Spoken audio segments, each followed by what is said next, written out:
Bonjour à tous, je me nomme Léon Nombézé Arnaud, ingénieur des travaux informatiques, moniteur et coordonnateur de la plateforme de cours en ligne ASNEC Online Study. Dans cette vidéo, nous allons voir comment générer un sommaire et une table de matière automatique. Donc sans plus tarder, nous allons retourner à notre document.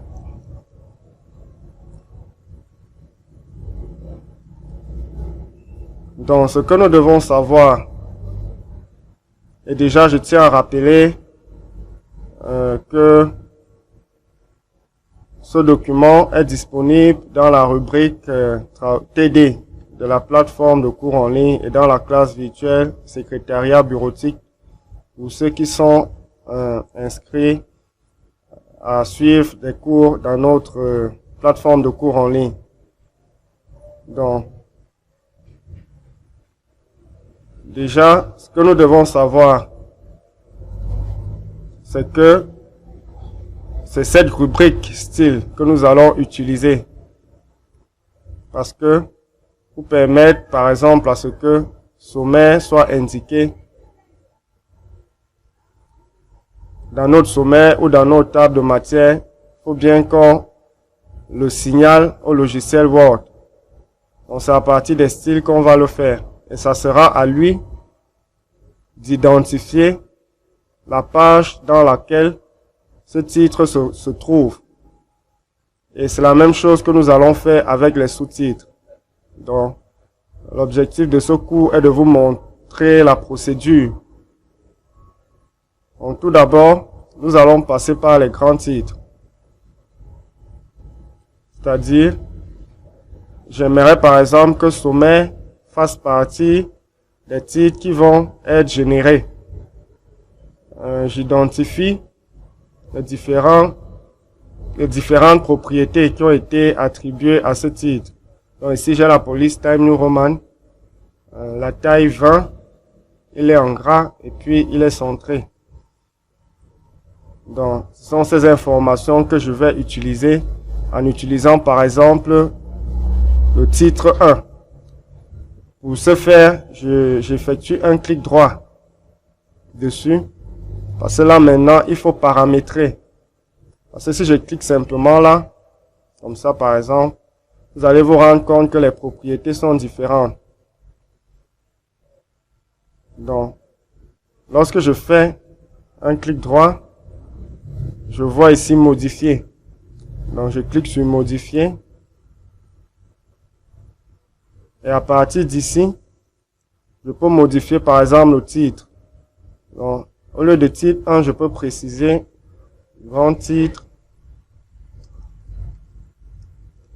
Donc c'est pas obligatoire à ce niveau. Vous pouvez juste laisser titre 1. Ça dépend de votre sensibilité. Donc au niveau de la police, j'ai Time New Roman. Notre taille était à 20, taille de la police. Le texte en gras et la couleur du texte en noir. Et puis il est centré. Lorsque je valide par exemple, voilà, je me rends compte que j'ai effectivement ces propriétés qui apparaissent. Je vais essayer de faire en sorte qu'il soit au milieu. Vous pouvez le constater, il est juste en dessous. Il y a beaucoup d'espace au-dessus de lui. Donc je reviens à modifier et je clique à ce niveau. Je valide. Non, c'est plutôt ici. Voilà. Donc ici c'est pour agrandir les espaces entre la forme et le texte. Voilà. Et ici c'est pour réduire. À partir d'ici, je vois mon sommaire. Il se présente mieux, comme ceci. Donc, ce que nous allons faire, après avoir paramétré en utilisant notre premier grand titre, consiste à parcourir notre document, tout simplement. Et chaque fois que nous rencontrons un grand titre, nous cliquons dessus, comme si nous voulons saisir, et puis nous cliquons sur grand titre, comme ceci. En effectuant cette action, je suis en train de dire au logiciel MS Word de considérer ce titre en cours comme faisant partie des titres qui vont être affichés lorsque je vais générer le sommaire ou la table de matière. C'est juste ça, c'est là le principe. Et c'est la même chose que nous allons faire avec les sous-titres lorsque nous allons arriver à ce niveau. Donc ici, je me rends compte que les titres sont un peu décalés. Je vais encore réduire ici pour qu'ils soient bien au milieu. Voilà. Donc je continue. Résumé. Je clique sur grand titre. Voilà. Introduction générale. Je clique. Je place mon curseur. Je clique sur grand titre. Chapitre 1, c'est toujours un grand titre. Je clique dessus. Je clique sur grand titre. Donc maintenant, ici, à partir d'introduction, je me rends compte qu'il s'agit des sous-titres. Donc je vais définir un autre style en utilisant titre 2 par exemple. Donc, pour les paramètres, les propriétés, je suis à Time New Roman taille 12, texte en gras et centré. Donc ce que je vais indiquer à ce niveau.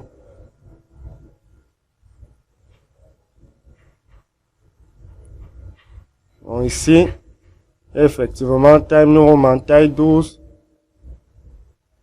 texte centré, et voilà. Donc ici, je fais le même principe. Je clique sur, je me positionne sur le titre et puis je clique sur grand titre, titre 2. Et ainsi de suite.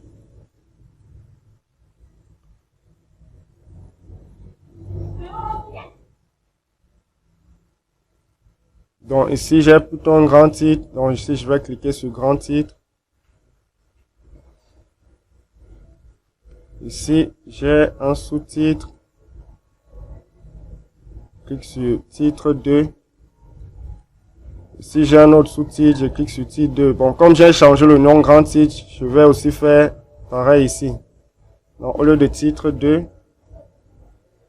je vais plutôt écrire sous-titre. Voilà. Et j'ai sous-titre là. Donc, ici, je fais pareillement. Ainsi de suite.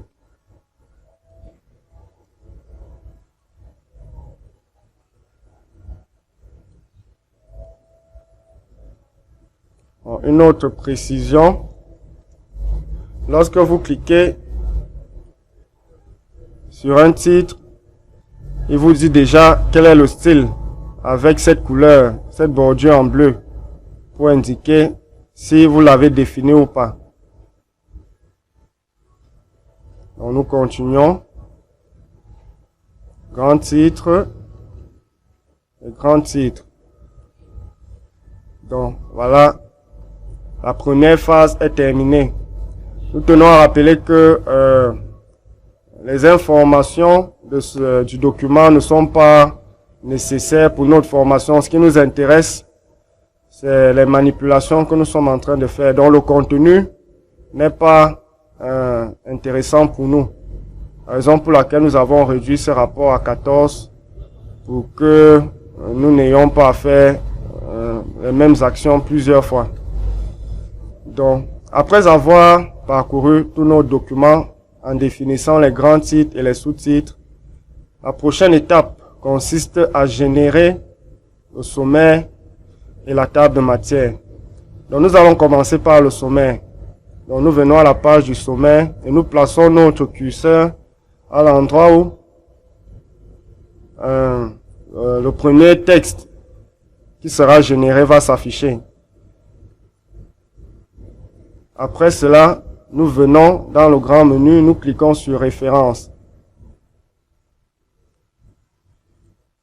Lorsque nous sommes sur référence, nous avons dans la rubrique table de matière ici, table de matière. Donc nous cliquons, nous déroulons là. Donc ici, nous avons des tables de matière qui nous proposent, nous allons personnaliser, table de matière personnalisée. Lorsque nous personnalisons, ça va nous permettre de définir la taille, la police, les propriétés en fait avec lesquelles cette table de matière va s'afficher. Donc la première chose que nous faisons, lorsque nous cliquons, nous venons à Options.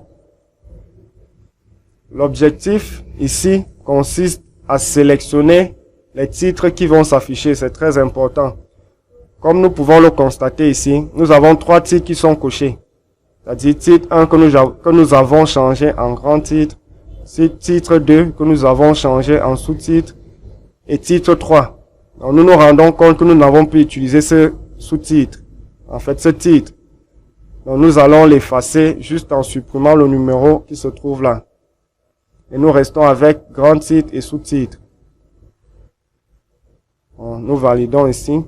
Et puis, nous allons en modifier. Comme ceci. Nous cliquons encore sur modifier là. Ici, nous choisissons la police, la taille, l'alignement, justifié, l'interligne 1,5. Comme je le disais, c'est avec ces propriétés-ci que notre sommaire automatique va s'afficher. Donc, quand nous avons fini, nous validons jusqu'à la fin. Et voilà. Nous avons notre sommaire. J'allais oublier quelque chose parce que nous nous rendons compte effectivement que les sous-titres apparaissent. Parce qu'en fait ici, c'est la table de matière. Donc, nous allons corriger cela. C'est bien parce que ça permet aussi d'apprendre. Nous rentrons. Nous revenons à table de matière. Table de matière personnalisée. Donc, à option, ici, nous allons tout simplement décocher sous-titres. Parce que ce qui nous intéresse, c'est les grands titres au niveau du sommaire. Donc, nous effaçons le petit 2 et puis nous validons. Validons sur OK. Et voilà. Vous pouvez bien constater qu'il ne s'agit que des grands titres qui s'affichent avec le numéro de la page correspondante. Donc, ici, je peux décider de descendre un peu. Généralement, lorsque vous faites apparaître le sommaire, vous allez constater un petit décalage. C'est la dédicace à cause du texte qui vient de s'introduire. Donc, vous avez juste à mettre en place ces éléments, en plaçant votre curseur et en appuyant autant pour moi sur la touche Backspace, la touche de retrait. Donc après avoir généré notre sommaire, donc c'est aussi bien après avoir fait cette petite opération de mettre à jour la table de matière ici, mettre à jour les numéros de page uniquement, oui, voilà. Donc pour vérifier que votre sommaire, comment je peux dire ça, fonctionne normalement, vous appuyez et vous maintenez sur la touche contrôle de votre clavier et vous cliquez sur un titre par exemple. Par exemple, j'ai ici chapitre 1, étude de la faisabilité, qui doit se trouver normalement à la page 2. Donc lorsque je clique sur contrôle, le curseur change, il prend la forme d'un doigt et lorsque je fais un clic gauche simplement dessus, vous voyez, il me renvoie directement au niveau où le titre se trouve. Et je me rends compte que nous sommes effectivement à la page 2. Donc, en faisant cette opération, cela vous permet de savoir que votre sommaire fonctionne normalement. Donc, pour aller à table de matière, nous allons effectuer cette action. Donc, je fais un clic, je maintiens la touche contrôle et je fais un clic gauche. Donc, j'ai ici table de matière. Je place mon curseur et je reviens dans la rubrique table de matière ici. Table de matière personnalisée. Comme nous avons déjà paramétré la façon dont les éléments doivent s'afficher, tout ce qui nous reste à faire, c'est de cliquer sur Options et de remettre le petit 2 qui se trouvait, le 2 qui se trouvait ici. pour que les sous-titres apparaissent aussi, parce que c'est ça qui fait la différence, comme nous l'avons dit, entre le sommaire et la table de matière. C'est-à-dire la table de matière comporte les grands titres et les sous-titres. Donc après simplement, nous validons encore. Et maintenant, quelque chose de très important, nous avons ce message qui s'affiche, remplacer la table de matière sélectionnée. Pourquoi ce message? Parce que Word a l'impression que nous sommes en train de générer une deuxième table de matière. En réalité, c'est nous qui avons mis pour titre sommaire. Donc c'est nous qui savons qu'ici il s'agit du sommaire et que à la dernière page, c'est la table de matière. Mais pour Word, il considère que ce que nous avons généré, premièrement, c'est une table de matière et ce que nous allons générer, et ce que nous sommes en train de générer, c'est une deuxième table de matière. Donc là, il nous demande si nous voulons juste remplacer la table de matière que nous avons générée en haut. Nous allons cliquer sur non parce que nous voulons créer une autre table de matière. Donc, lorsque nous cliquons sur non, nous avons bien notre table de matière qui s'affiche. Et nous pouvons aller vérifier le sommaire en faisant notre action et nous constatons qu'il est bien là.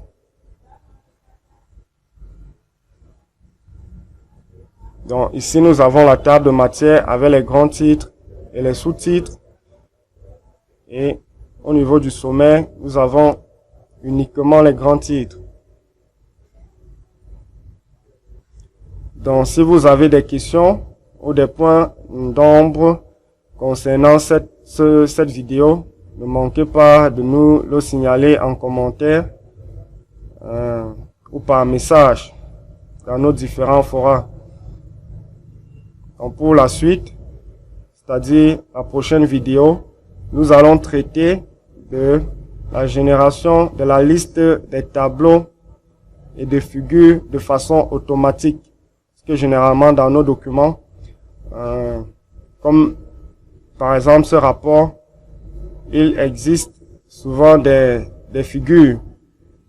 Et il y a une page dédiée à cela qui présente la liste des figures et une autre page dédiée à la liste des tableaux. Word nous donne la possibilité de générer cela de façon automatique pour que nous n'ayons pas à souffrir, c'est-à-dire à chaque fois à chercher un titre et puis chercher un numéro de page et puis et revenir saisir. C'est un travail très fastidieux, c'est la raison pour laquelle ils ont inséré ces différents modules pour nous faciliter le travail dans nos différentes rédactions.